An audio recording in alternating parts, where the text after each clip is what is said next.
Okay, welcome to another Team Clueless Battle Report. Today we're playing the Above and Below mission again. We played this mission some time ago. It is the mission that uses 2 tables. I have kind of like moved the rules around a little bit to try and make it a bit fairer. In the previous game we played using this mission, the bottom table seemed to be slightly skewed in favour of having more victory points on it. So the way we're doing it this time, on each table in the very centre there is an objective. This building counts an objective on this top table. And over on the little table you'll see there's an objective in the centre of that kind of like ruiny bit there. Each of those at the end of the game were 3 victory points like normal objectives. And then at the end of each part of the table, ignore the models, we have 1 objective there and 1 objective there sitting in front of Trude's Bastion. And on the small table we have a corresponding objective there and objective there. Each of those is worth 1 victory point in its own right, but if you can control the pair that are above each other, then you gain an extra 2 victory points, giving you 4 total, if that makes any sense. So on to the other rules for the mission. Because one table, the one over there, is a cavern underneath the bigger table, there are transport tubes which allow you to go down. They may look like yogurt pots on top of wire reels, but they're actually massive advanced technological transport tubes. So we've got 4 of those in the corner of the big table. And then on the small table there are these transport arrival discs, or coasters as we like to call them, which you can transport between the 2 tables using. It costs 3 points of movement to move between the 2 tables. On the bottom table uses the rules for night fighting. It is a cavern after all. And the top table, because it's quite barren of terrain and is a flat plane, you get to move an extra d6 when you run with your vehicles. Okay, hope that's all the rules. Okay, it's a team game today, and I'm teaming up with Mark. We've each brought 1,000 points. I have brought Vanilla Marines. They're dressed in red, but they're actually vanilla. So, I'm taking a bike command squad today. It is led by a captain on bike. He's got a relic blade and artificer armour, and his command squad consists of the apothecary, 3 plasma gunners, and a chapter champion armed with a power axe.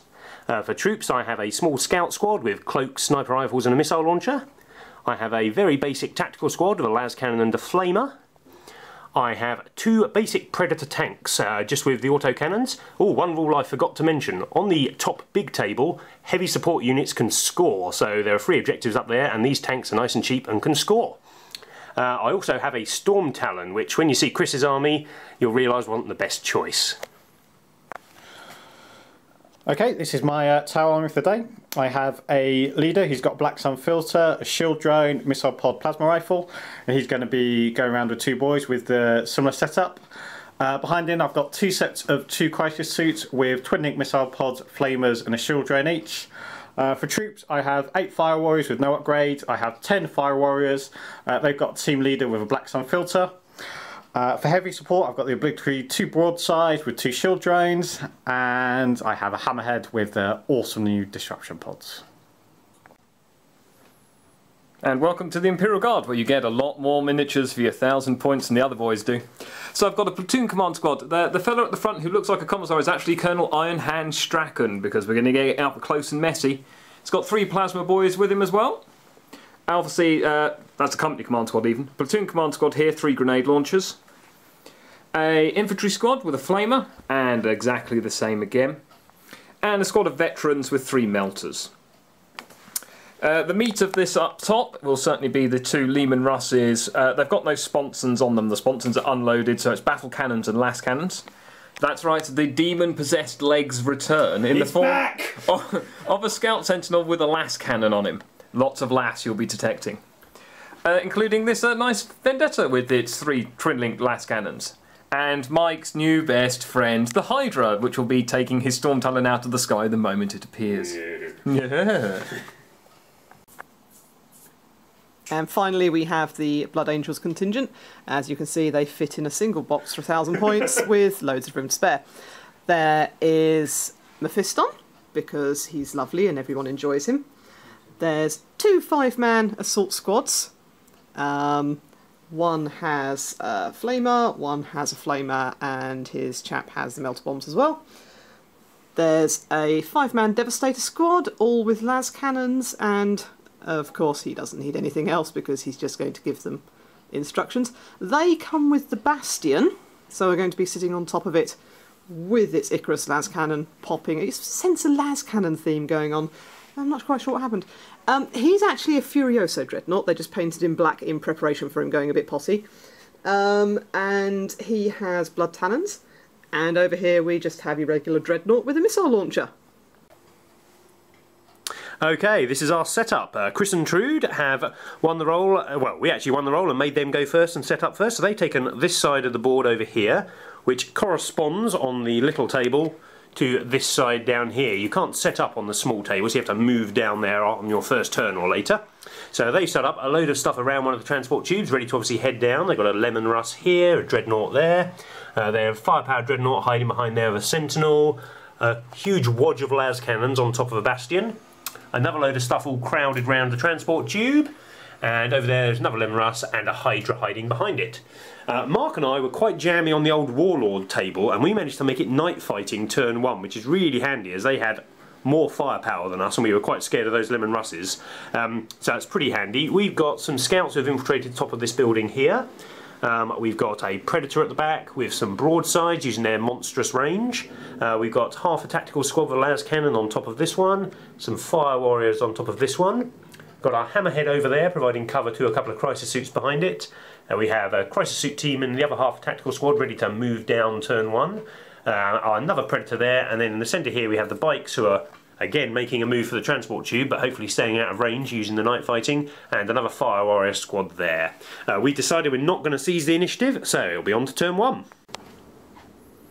Imperial Guard and Blood Angel turn 1. Well, the cheeky Tau invoked the night fighting with their warlord rule, and made life a little bit more difficult than we'd liked. So, most of the firepower ended up being thrown at these scouts here, which, whilst it looks like they're dead, they're not. They're just down there. They've lost a couple of members and broke due to a failed leadership check, but they shall know no fear means they'll be back in a moment. The hammerhead and things behind it got a hit by one of the lemon russes, but they made all their cover saves due to the night fighting. Everything else is mostly untouched, apart from this predator, which has had a bit of a bad day, taken 2 hull points, and is crew shaken. All the infantry in the army basically are down below, making a run for it to start taking up as much space as possible. We'll see how it goes. In the room of Tau and Space Marines turn 1, we just moved and ran down here with some of our pieces, battle suits, tac squad and the bikers. Up at the top table where all the kind of action happened really, just kind of a general advance. We rallied the scouts obviously. Down here, I moved these broadsides and got a nice lucky shot down their range on the lemon rust. I managed to kill it with my first penetration, which was really awesome.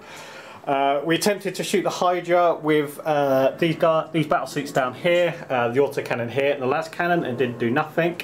But fortunately for us, with a combination of searchlight and this railgun, we also managed to blow up the Hydra. So it turned out to be a pretty good turn just due to awesome railguns.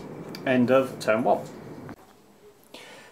Imperial Guard and Loyal Space Marines turn 2. We're loyal! I'm afraid the traitors on the other side are confused. I'll full say to fire from pretty much everything. The Vendetta, the Lehman Rust, the Demonic Legs, a missile from the Dreadnought, and some las cannons, all piled into this hammerhead and failed to kill it due to its ridiculous disruption pod cover save. So it is, however, shaken and down 2 hull points, so it's not terribly long for this world, but it's still there at the moment. Hopefully disrupting their advance behind it will It's immobilised as well. It is immobilised as well, actually. It's in a bit of a knackered state. Down here is more of a problem anyway. We've taken up cover, but the bikes are charging and they've got very little to be able to hurt them at the moment, which is more of a concern. We're hoping the Dreadnought will be able to get close enough to inflict some carnage upon them. Wait and see. Okay, it is Tau and Space Marine turn 2. Up on the top board we moved forward a bit. You can see the old Storm Talon came on the side here. The Icarus las cannon took his interceptor shot at the Storm Talon but failed to hit. But then the Storm Talon responded in kind by failing to hit the Vendetta with all of his shots. So, even there. But then the Tau opened fire with their Strength 7 missile pods, which were twin-linked at the Vendetta. You'd think that it wouldn't be able to take off 3 hull points, but, well, they did. 4 shot at it and it blew up. All 10 guys inside died as well, so that was a real result for us. Other than that, we shot over here at the las cannon armed dev squad on top of the bunker, and we also fired our railguns at the bastion itself, but failed to do any damage to any of it. Over on the small board, we have a bit of a dilemma. we've got our bike squad, which is really good at killing any of their squads over here, other than the dreadnought, which they can't hurt. Should have really packed some melter bombs. So that dreadnought cannot be hurt by anything we have on this bottom table other than a few glancing hits from our towel. So it's an EMP grenade. And one EMP grenade Mark is quite confident of for some reason. So we're having a bit of a cat and mouse game. We decided we'd try and kill Strachan this turn. We poured a load of fire in, but Chris is quite good with his cover save, so he didn't manage to die. So we're sitting back. We're going to see what happens down here. Hopefully the dread's going to fall over and immobilise himself in terrain. Seems unlikely though. End of the good guys, turn 3. That's right, the loyal Marines and the honourable Imperial Guard have been fighting back the rot of the Tau who have insidiously defiled these Space Marines and made them work for them.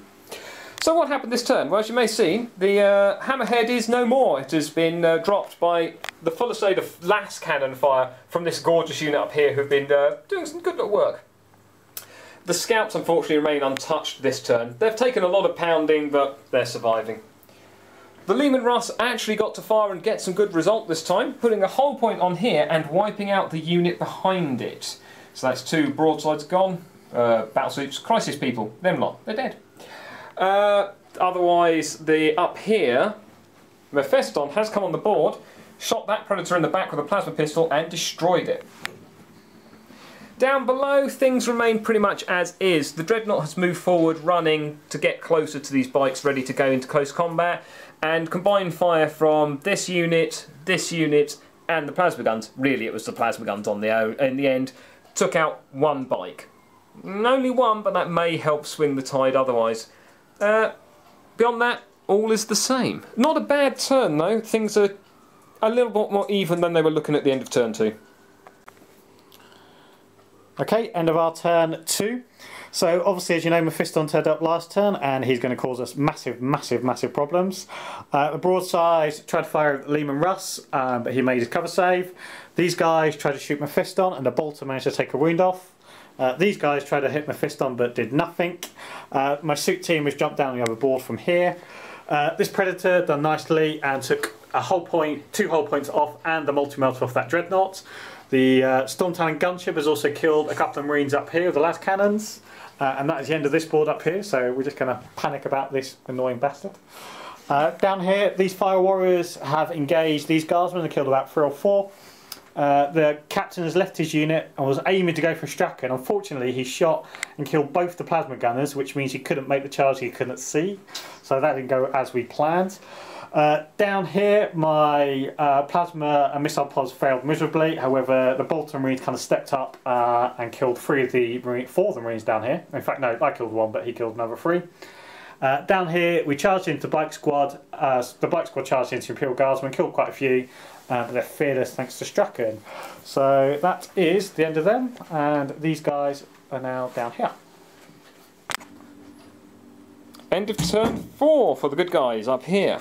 Unfortunately, the top table didn't go entirely according to plan. The last guns, including the Icarus, shot at the Storm Talon and did 1 whole point to it, and took off its assault cannon, so that is actually quite a nice result. The Leman Russ fired all the way over here at these guys and achieved nothing. They all made their saves.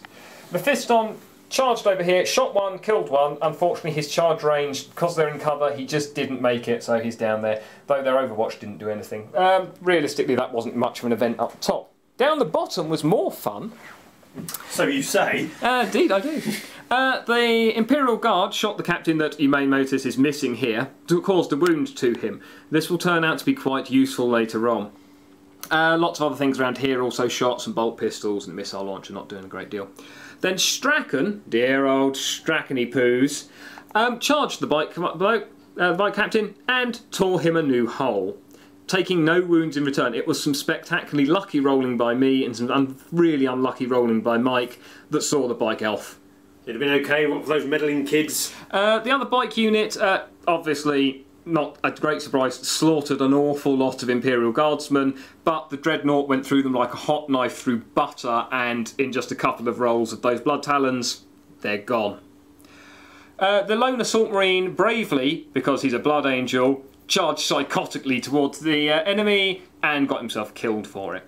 But you got to try these things. Otherwise, everything is as was. The Fire Warriors are still being cowards down that end, and there's a few battle suits down here. But Mr. Dreadnought is going to go and have words with the battle suits, so we'll see how we do. Okay, so this is the real good guys. By that I mean the Tau and the Smurfs, turn 4. We've decided at this point that we're only going to have one more turn of the game because we're getting quite hungry, to be honest. So what happened on the top board this turn? My Predator moved forward here to get itself in a bit of cover. You can see I've currently positioned the front of it next to the tower there. It can fire either way, and next turn, because the heavy units can score in the top board, it can either move over here to get that objective, or it can move over there to hopefully contest that. So we've each only got one turn left, so I'll just go through what scoring unit stuff we've got on the board while I'm going round. Trude still has 2 Devastators up here, which are scoring if necessary, and inside that there is a platoon command squad, which again being troops are scoring, so that objective down there is likely going to be in their hands. The Lemon Russ is still over here. We took some shots at it with our broadsides. Over there, managed to hit twice but failed to pen. That 14 armour is pretty impressive. The Storm Talon moved over to there and intends to hover strike next turn. It's gaining itself a bit of a cover save, as you can see there. Look, that nice yogurt pot is protecting me from that Icarus las cannon. Over here we've got the objective in the centre of the board, so we snaked down our half tactical squad and snaked out the Fire Warriors to be able to get that, hopefully on our last turn of the game. Mephiston is still ominously standing here. He can basically choose a squad and kill it, so we'll have to see which way he jumps. Over to the small board, we decided that we'd try to take out all their troops this turn.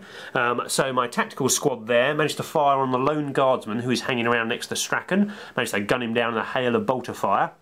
Combined fire from the Tau Fire Warriors here and their battlesuit brethren on top of the large stalag something, might. Fired at the 6 Imperial Guardsmen who are hanging around over here, managed to wipe them all out. The other battlesuits, the commander, who has jumped from a position up on here where he could fire, and the other 2 battlesuits over there, all fired on the Space Marines, trying to whittle them down as that's his last troop choice on this board, but unfortunately we failed to do a single wound. The Dreadnought is looking quite ominous. He has his pick of targets, all of those around there you can happily get to, and there's Strachan there as well, who's unwounded after his encounter with a Space Marine captain. Pretty heroic effort on his behalf. That's the state of play at the end of our turn 4. End of turn 5 for the real good guys, not like those traitorous tower lovers. And it's interesting. It's very, very close.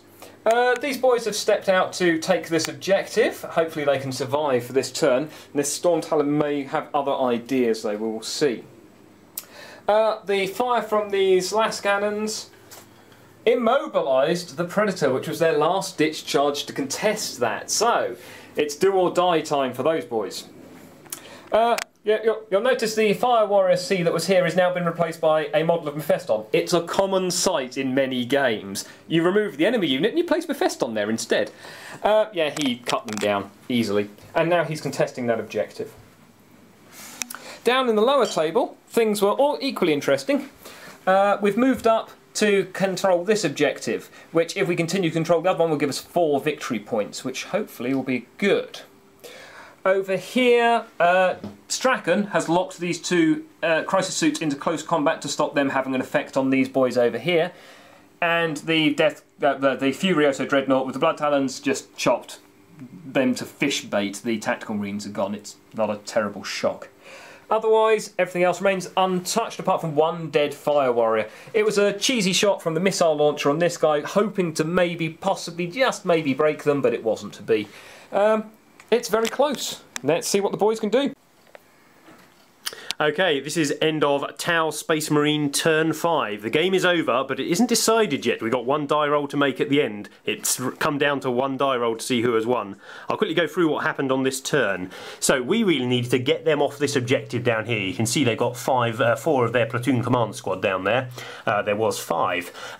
First of all, this went into hover strike mode and fired 2 missiles down at them. Unbelievably, it scattered 9 and 10 inches. Respectively, and didn't kill a single guardsman. It was really unlucky. It was pretty bad. So we weren't sure we could take them out then, so our second plan was to kill Mephiston. So we moved up some of our Tau Fire Warriors from down below. They shot into him, Didn't do any wounds. So then we fired our 2 broadsides over here. We hit twice, we wounded twice, thinking that's 2 wounds down on him. But then she went to ground and made one of the saves, so he was down to 3 wounds. We then fired the las cannon from up here, plus the bolters from all of these guys, because they were our scoring units. If we could kill Mephisto, we had easily won the game. Managed to hit him a few times, did a couple of wounds, made his saves again. We fired a sniper and a missile launcher down at him as well. Made his save. So at that point we couldn't kill him, so the last thing we had left was an auto cannon from here. We needed to kill 2 members of the 5-man squad over there. We focus fired in on them but missed with one of the shots, only killed 1. So on the top board they control this objective, that's worth 1 victory point on its own. We control this central objective, which is worth 3 victory points. And down here, none of us control that objective because Mephiston is contesting it. So, down to the bottom table. The Dreadnought had unfortunately run amok and killed most of our scoring units, so we still had a few firers over here that scored this, giving us 1 victory point.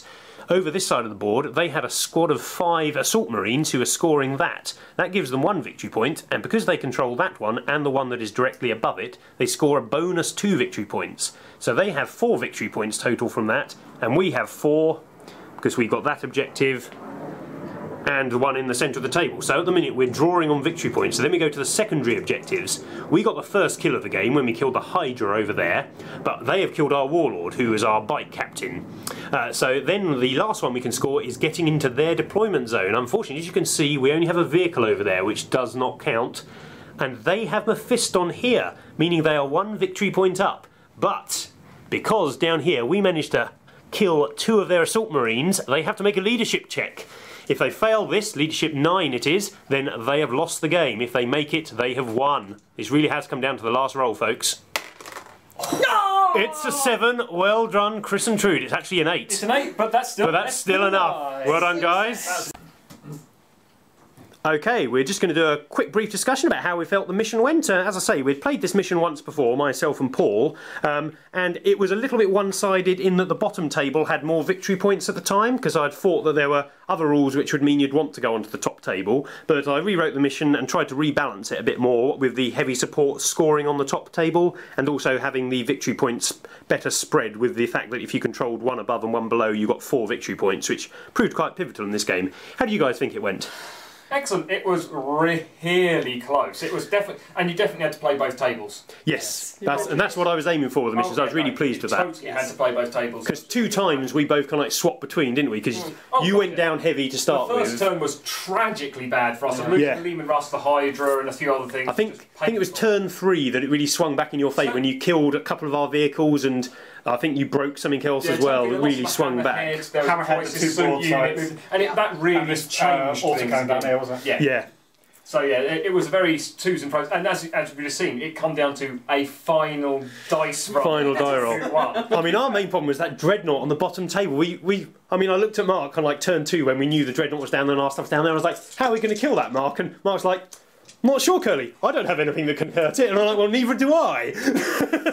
The Dreadnought did run amok and do That's it. We tried a few things of trying to turn it around to shoot it in the back, but it kept on consolidating and putting his rear to us again. Probably won you the game, to be honest. Yeah, I think so. Yeah, but I think ultimately I'm actually going to have to say Strachan as MVP. Strachan killing the bike captain. Surprise MVP, Strachan was awesome, even though that's not Strachan. So I don't know why I'm particularly showing you him. He's not.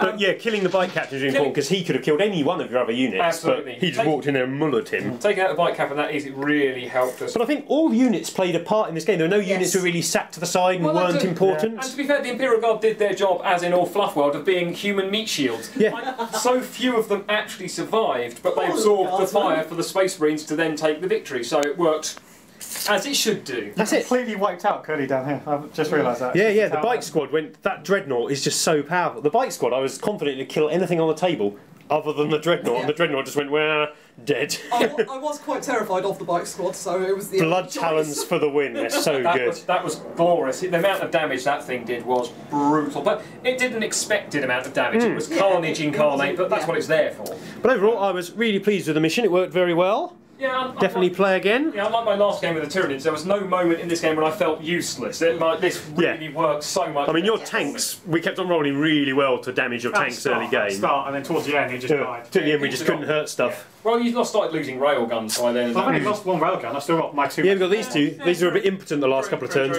I think you'd moved your Lemon Russ over there into a bit more cover. And Yes. Well, I just kept failing my armour pens, didn't I? It did start getting messy towards the end. It was that first turn. I did loads of stuff on that second turn, but then it just died out after that. Yeah, that was an impressively. But overall, really good game, because any game that goes to the last die roll, you know it's been a good game, because the best games are always close. Good mission. Thanks, everybody. See you next time.